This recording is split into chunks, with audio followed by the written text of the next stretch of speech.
नमस्ते, स्वागत छ प्रोजेक्ट फूड नेपालको यो रेसिपी भिडियोमा।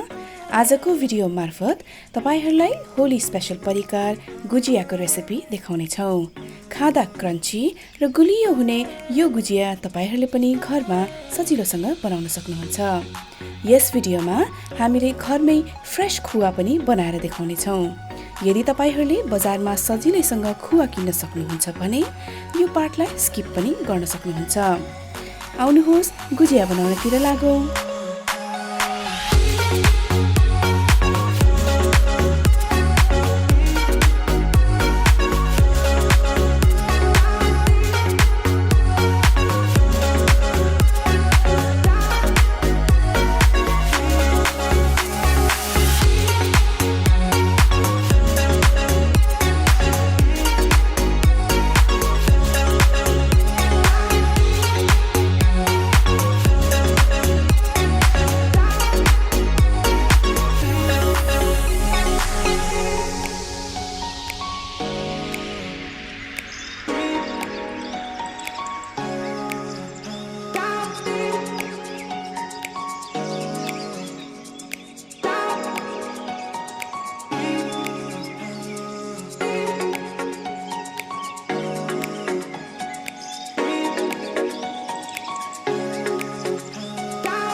गुजिया बनेर तयार भइसकेको छ। तपाईहरूले देख्न सक्नुहुन्छ बाहिरबाट क्रन्ची र भित्र टन्ने खुवा र सुजीको फिलिङ छ। यसरी बनाएको गुजिया सेलाएपछि खाँदा एकदमै मिठो हुन्छ र केही दिनसम्म राखेर पनि खान मिल्छ। आशा छ तपाईहरूले पनि यसपालिको होलीमा गुजिया अवश्य बनाएर खानुहुनेछ। होलीको रङ्गी बिरङ्गी अबिरहरू जस्तै तपाईहरूको जीवन पनि सधैँ रङ्गीचङ्गी होस् भन्ने शुभकामनाको साथसाथै हाम्रो भिडियो पुरै हेरिदिनु भएकोमा धेरै धेरै धन्यवाद।